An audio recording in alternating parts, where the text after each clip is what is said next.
స్వామి శ్రీకృష్ణ పరంధామ పరమాత్మ అంటూ ఎప్పుడైతే ప్రార్థన చేశాడో నీలమేఘ సమధిక సుందర శరీరంతో అలా కన్నుల ఎదుట సాక్షాత్కరించాడు స్వామివారు. స్వామివారి దివ్య రూపాన్ని చూసి పరిపరి విధాల ప్రార్థన చేశాడు. అర్జున బాగున్నావా? తీర్థయాత్రలు బాగా జరుగుతున్నాయా? బాగా బక్క చిక్కిపోయావే? ఉపవాసాలు ఎక్కువ చేస్తున్నావా? స్వామి నీ దయ వల్ల అన్నీ బాగా జరుగుతున్నాయి. మరి నన్నెందుకు పిలిచావు అర్జున? స్వామి ఇప్పుడు మీరే నా కోరిక నెరవేర్చాలి. కోరిక ఏమిటది?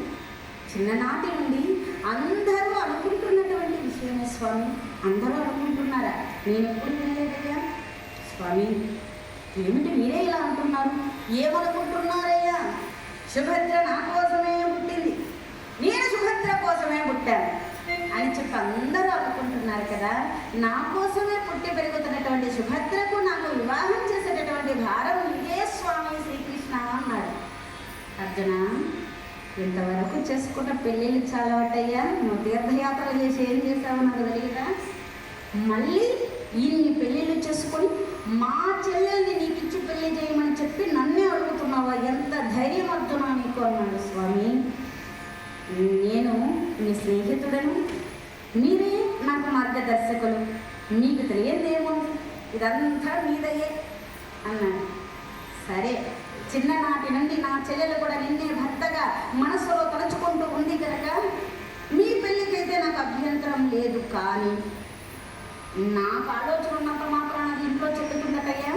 నాకంటే పెద్దవాడు మా అన్నగారు బలరామదేవుడు ఉన్నాడు కదా, ఆయనకేమో తన శిష్యుడు దుర్యోధనుడు చాలా బుద్ధివంతుడు, గుణవంతుడు, వాడికి మించినటువంటి వాడు ఎవరు కూడా లేడు. అటువంటి వాడికి కనుక మా చెల్లెల్నిచ్చి పెళ్లి చేస్తే మా చెల్లెలు చాలా సుఖపడుతుందని చెప్పి మా అన్నగారి అభిప్రాయం. నన్నేం చేయమంటావయ్యా? స్వామి కృష్ణ నా సుభద్రను పోయి ఆ దుర్యోధనుడికి పెళ్లి చేయాలనుకుంటున్నారా? ఇది అన్యాయం. ఎలాగైనా సరే సుభద్రకు నాకు వివాహం చేసే భారం నీదే కృష్ణ అన్నాడు. మా అన్నగారి మనసు నొప్పించి నేను చెయ్యలేను కృష్ణ. నువ్వే అలా చెబితే నేనేం చేయగలను స్వామి? నువ్వు ఏం చేస్తావో నాకు తెలియదు, ఆ భారం నీదే. సరేనయ్యా, మా అన్నయ్య మనసు నొప్పించైతే చేయలేను, కానీ నేను చెప్పినట్టు నువ్వు వింటానంటే తప్పకుండా చేస్తాను పెళ్ళి అన్నాడు. పెళ్ళి చేస్తానన్నావు, ఇంకా నువ్వు ఏం చెప్పినా వింటానన్నాడు. మా అన్నగారికి ఎతులన్నా సన్యాసులన్నా మహాభక్తి కనుక నువ్వు వెంటనే సన్యాసి అయిపోవాలి అన్నాడు. ఇంకెందుకు స్వామి నాకు పెళ్ళి అన్నాడు. నేను సన్యాసం తీసుకోమనలేదయ్యా, సన్యాసి వేషం వేసుకోమంటున్నాను. వేషమే కదా వేసేసుకుంటానన్నాడు. యాదవులు ఎలా కనపడుతున్నారు నీకు? కాషాయం బట్టలు కట్టుకున్నంత మాత్రాన నువ్వు సన్యాసిని ఎత్తివి అని చెప్పి రమ్మేస్తారనుకుంటున్నావా? సన్యాసికి కొన్ని లక్షణాలు ఉంటాయి, అవి ఆచరించాలి. అసలు సన్యాసి లక్షణాలు ఏమిటో తెలుసా? దృష్టి ఎలా ఉండాలో తెలుసా? నింగికో నేలకో నీ దృష్టి చారనిమ్ము,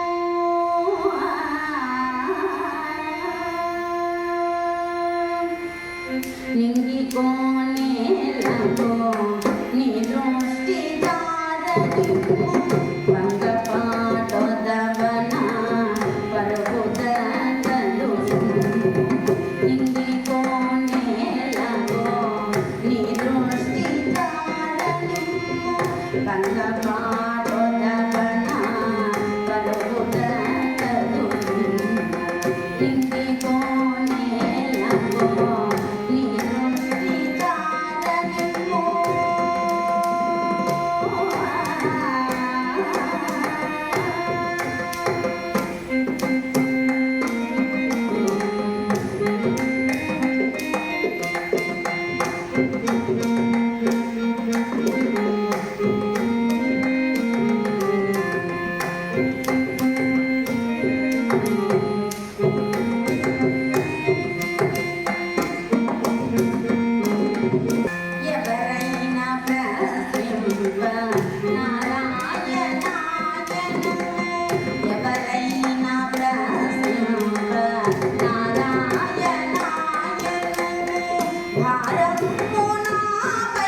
వచ్చి ఉండాలి, జపమాల తిప్పుతూ ఉండాలి, నోటి వెంట నారాయణ నామం వస్తూ ఉండాలి. ఎవరు వచ్చి ఎవరు నీ దగ్గర ఏం మాట్లాడినా నువ్వేమీ మాట్లాడకూడదు. వాళ్ళు వచ్చి ఏదో 4 మాటలు నీతో మాట్లాడారనుకో, నేను ఖాళీగానే కదా ఉన్నాను అని చెప్పి నువ్వు 10 మాటలు మాట్లాడావనుకో, ఏం స్వాములు వారండి ఎప్పుడు ఏదో ఒకటి మాట్లాడుతూ ఉంటారు అంటారు. వాళ్ళు 10 మాటలు మాట్లాడినా నువ్వు ఒక్క మాట కూడా మాట్లాడలేదనుకో, ఏమి స్వాముల వారండి ఎప్పుడూ ధ్యానమే. మన పైన అనుగ్రహం ఉంటే, దయ కలిగితే ఎప్పుడో ఒక్క మాట మాట్లాడతారు అంటారు. ఇది లోపల నైజం. ఇంకా ఒక సన్యాసి, ఒక యతీంద్రుడు ఉన్నాడంటే నీ దగ్గరికి ఎట్లాంటి వాళ్ళు వస్తారో తెలుసా? రింగి వత్తు నయమున పురుషులు కులాంగన